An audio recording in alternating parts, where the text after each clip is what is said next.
Let's go to Chicago, where Kai Dickens is standing by. She's a documentarian whose latest work is The City That Sold America. It tells the story of Chicago's crucial yet often overlooked place in American consumer culture. The City That Sold America has its New York City premiere this Sunday at Doc NYC. That's this Sunday, November 11th, at the IFC Center in Manhattan. Thank you for joining us, Kai. Thank you for having me. The City That Sold America. This is about Chicago advertising. Now, I live in Manhattan, so it's sacrilege to say that New York City, Manhattan doesn't have the best pizza, the best bagels, the best advertising. Are you suggesting that Madison Avenue is not responsible for the selling of America, that it's Chicago? The story of the film actually started after Art and Copy, which was a film about the advertising, kind of impact of advertising on America. And this was the sequel to Art and Copy in a lot of ways by the Emmy Award EP that created that film. And after that film, she was trying to create a TV series about the real madmen of Madison Avenue. And when doing that initial research, it was uncovered that a lot of the bright minds that started trends in advertising that we now take for granted were from Chicago. Albert Lasker, Leo Burnett, Claude Hopkins, who many say is the best copywriter of all time. And I can get into why they pioneered a lot of things in advertising that we now take for granted. And certainly incredible advertising comes out of New York. This is really about the dawn of advertising and a lot of the trends that are around us today that most people don't even think about having been invented, if you will. When did advertising become a profession in America? Yeah, well,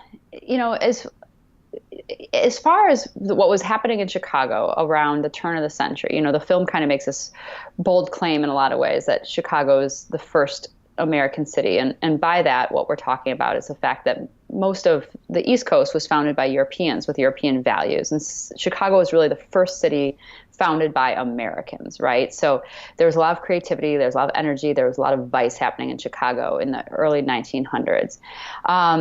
And there was a lot of just, advertising in this catchy, interesting way wasn't really a thing yet. People were selling ad space. There was a lot going on in Chicago and other places of the country of selling kind of fake pharmaceuticals.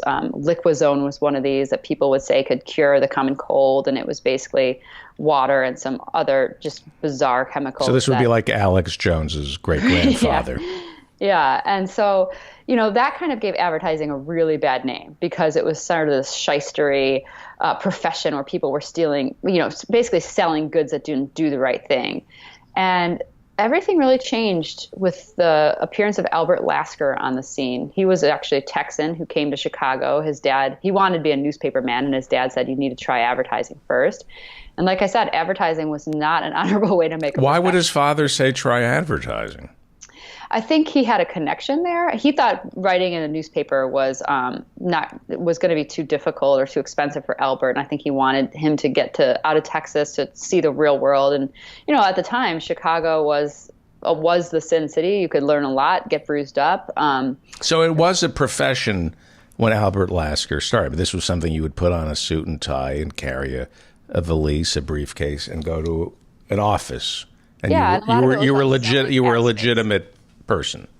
You were a legitimate person, but it wasn't seen as a creative, this energetic, creative field the way it is now. It was much more cut and dry. Is this before radio? Is this print advertising? Yes, this predates radio. Mm-hmm. This is like 1880s, 1890s, early 1900s. And that's where the film really starts off and kind of takes a deep look at what was going on at the turn of the century and then the early 1900s that created the foundation for advertising as we know it. And much of that was started by Albert Lasker, and he pioneered that reason why advertising, which is you need to tell people the reason why they need to buy something. Again, that seems obvious to us now, but it wasn't at the time. And through his, he made a lot of those leaps, which is being creative about getting people to buy something. For instance, one of his big clients was Sunkist oranges. It was hard to, oranges weren't selling as well as they could have. And one of the things he came up with was orange juice for breakfast. It takes 4 oranges to make juice instead of just eating one, so you could sell a lot more oranges and convince Americans that this is a juice that goes well with breakfast and starts your day well. That was a brand new thing for America. Another thing Albert Lasker did was toothpaste. At the early 1900s, people weren't brushing their teeth. Albert Lasker created a fake ingredient called Irium. And, there was new Pepsodent with Irium. And we see that all the time now, right? A fake ingredient that does a real thing. It's really in there, but give it a fake name, more or less. Just claim it and market it, and people go bananas. And that happened with Pepsodent for Irium. In fact, the Dental Association had to set up a whole phone line for people calling in to figure out what Irium was. The idea of coupons, he worked a lot with Claude Excuse me Hopkins. for 1 second. So they create problems that don't exist, pain points that don't exist until they tell you that you have these pains and problems. That's what advertising does. Yeah, I think in a lot of ways, Albert Lasker was a master at that. Convincing people that they need something that they don't. Yeah, and just stating the obvious. For instance, Claude Hopkins was the first major copywriter that Albert Lasker hired, and often Claude Hopkins is referred to as the best copywriter of all time. And one of the early clients for Claude Hopkins was Schlitz's beer. And if you look back at the early advertisements for Schlitz's beer, it says, they they fermented the beer with live steam, and all beer is made with live steam. But he just stated the obvious and made that the claim for Schlitz's, and it became this huge deal that they made beer with live steam, and then later he had a pork and beans account, and he talked about baking beans at, I think it was 246 degrees, which is the temperature at which you cook beans. But if you say it first, you say it loudest, you become the owner of that story.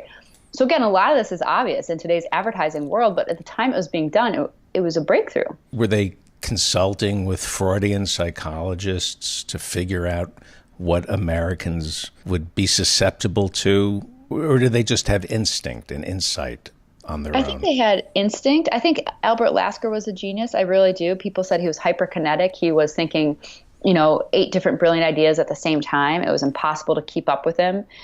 He had a few different nervous breakdowns. He had a hand in everything. The first major political campaign where they used advertising, Albert Lasker had a seat in that. I mean, he really... What was the first political campaign? I think, gosh, now I don't remember. I'll have to get back to you on that. I know the answer, but I've just spaced on it. But it was the first time they used advertising in politics, and now we see that all the time. And Albert Lasker was the mastermind of that idea. It was controversial. It was maddening at the time. Using radio as a means for selling products. That mostly started in Chicago with these, the big soap operas and with the children's shows like Captain Midnight and, stuff like that. That was all happening in Chicago. So people, you say, didn't trust advertising at the turn of the century.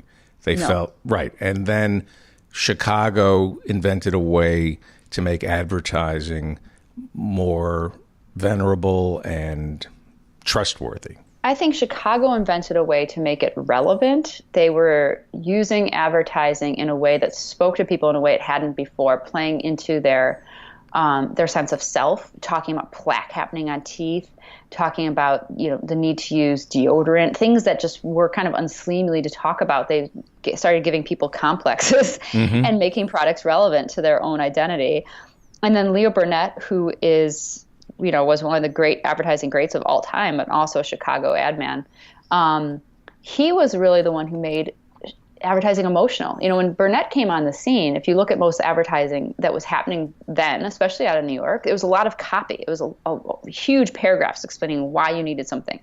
And Burnett kind of went the other direction and said, let's use a big image. Let's fill up 2 pages of Life magazine. And if anything, use a short tagline, 3-7 words. And that was different. That was revolutionary, using a huge picture.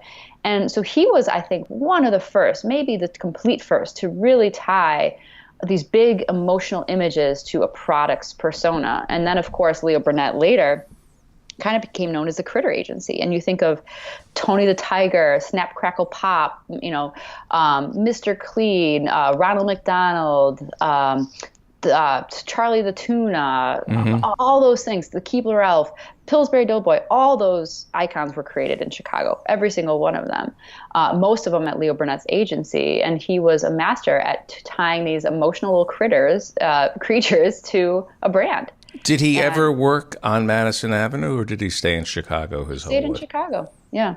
And is the Chicago advertising business, is it thriving? Or do you get to a point where you work in advertising in Chicago and you have to either move to LA or New York? Because that tends to be how the entertainment industry works. You rise to a certain level in a town, and then you have to choose between New York and LA.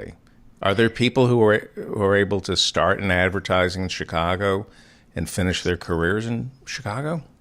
Yeah, for sure. I will say that I think as far as entertainment goes, for the most part, that is still true of Chicago. Chicago had one of the things that was cut from the film is how Chicago really invented improv comedy, improv TV. And so many of our great improv actors and entertainers have left Chicago.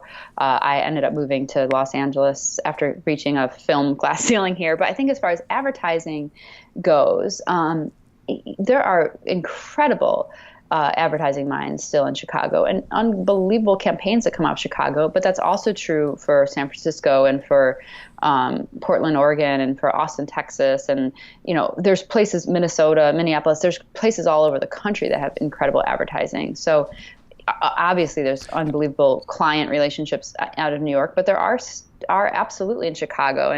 And I would assume that all the radio stations, all the TV stations, all the corporations are headquartered either in New York, London, or Berlin.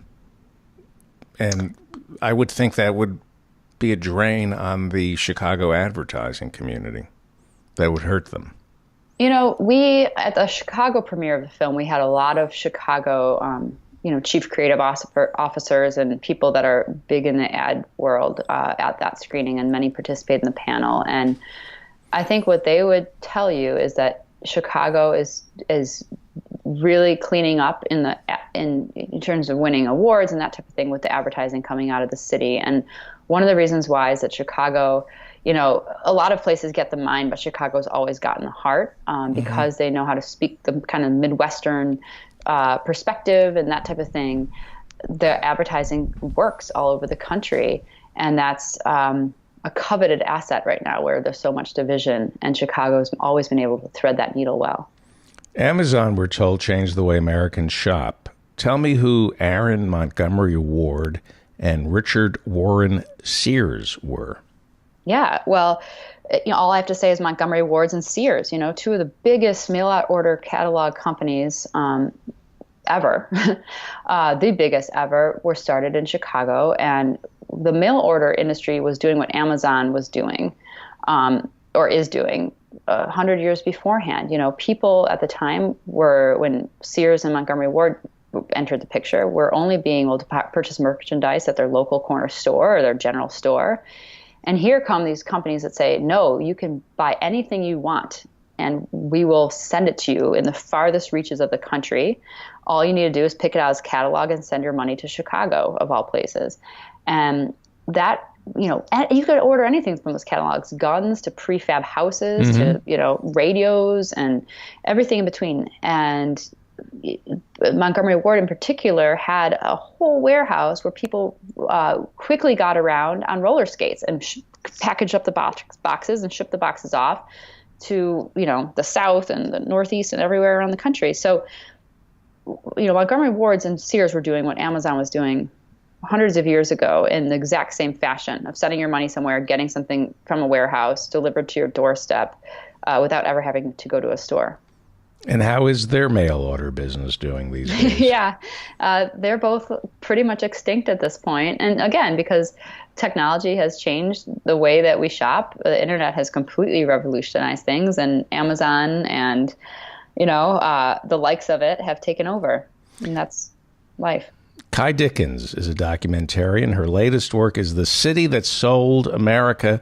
It tells the story of Chicago's crucial yet often overlooked place in American consumer culture. I can't wait to see this movie. If you can't see the premiere this Sunday at Doc NYC, it's going to be on the PBS, correct? Our discussions around distribution are still in flux, so stay tuned on that. Okay. Very quickly, tell me about Fish Out of Water.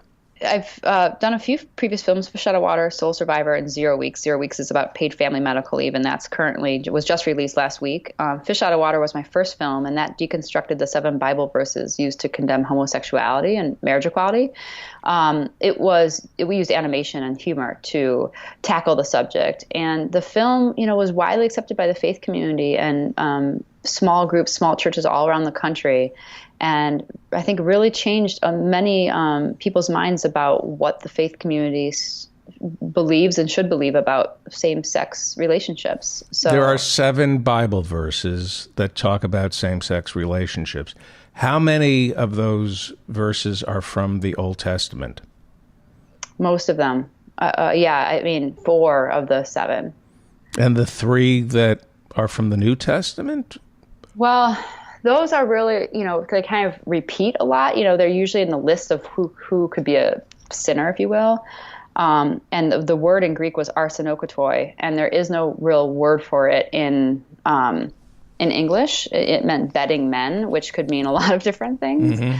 The other thing that I think is important to know, too, that the word homosexuality that often you see written in the Bible, that word was not coined into the 1940s. The word did not exist. So to put a word into, there was no concept of same-sex relationships, especially consensual love. Sounds like the work of Madison Avenue. Yeah, Sounds like advertising. Right. It does. So, yeah, that's a film that I think I'll always feel probably the most proud of, even though it was my first. And it is just because I think the amount of people that have written me letters that say it helped their own family relationships has meant so much. When the church forbids homosexuality, is that more about control than it is about disdain for the act? Well, yeah, it's about misunderstanding. It's about control. It's about gender more than anything else, I think. It's about gender. There's so many things in the Old Testament that, wearing clothes of 2 different types of cloth, eating shellfish, touching a woman within 7 days of her period. I mean, there's so many things that we have just thrown out. Yet this is the one thing that everyone holds on to, when it's probably the most personal, most intimate, right? Like who you love is who you love. Families are based on who you love. And so making it about that when all these other things we've kind of tossed aside or looked beyond really makes no sense. And I think it's about the role of women in society more than anything else, and the role of men. And Fish Out of Water really digs into the fact that a lot of those early laws, in the Old Testament, were about property ownership. You couldn't own a man, but you could own a woman. So what does that mean? It's about the role of a wife. It's about a lot of different things. Male temple prostitution, which was common, especially for the armies back in the days of. What about slaves? You could own a male slave, right? You could own a male slave. Yeah. Oh, okay. I thought you just said you couldn't own a man. No, it's more about property laws in terms of when you married a woman, you kind of owned her. The wife was a property of a man. I see. That's. And they had male prostitutes in the temple? Yeah. Male temple prostitution was a common thing in kind of, ancient Greece, Rome, and men were having sex with men. It was a form of bonding. It was a form of many things. Most of those relationships, though, were between a man of power and a man that didn't have power, or an older man and a younger man. And so when the Bible talks about those relationships, it's trying to give boundaries around who can have sex with men and in what ways you shouldn't. And again, the Bible at the time was not ever talking about consenting, loving relationships. So they were talking about protecting weak men from powerful men. Yeah, and it was talking about ownership and about sex, really. I mean, just about sex, not an orientation, a loving orientation or identity.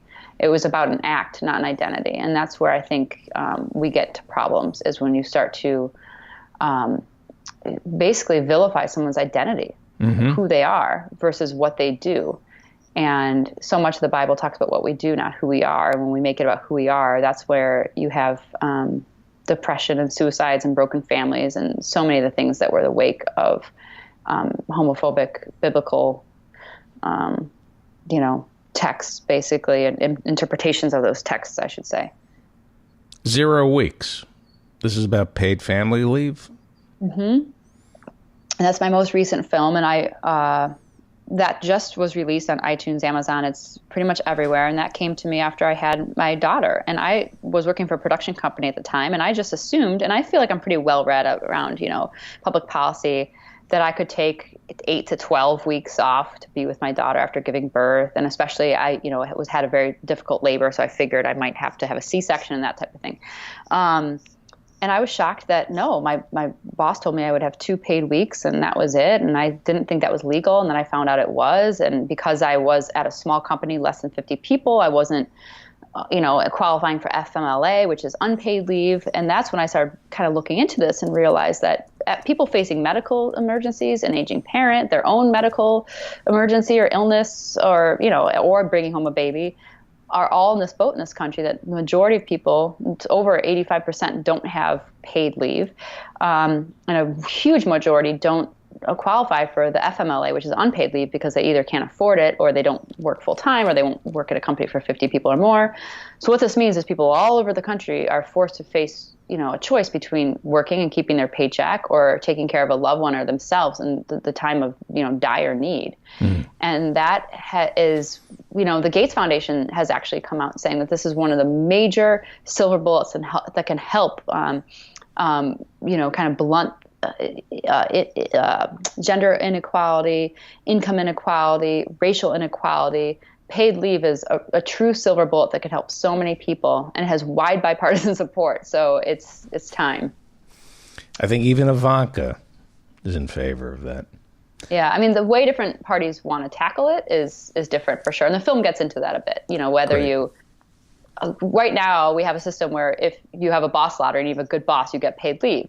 And a lot of the people on the conservative kind of thought process think that we should offer tax rebates to companies who offer it, but then you'll kind of be in the same process where you're in now, where some people get it, some people don't.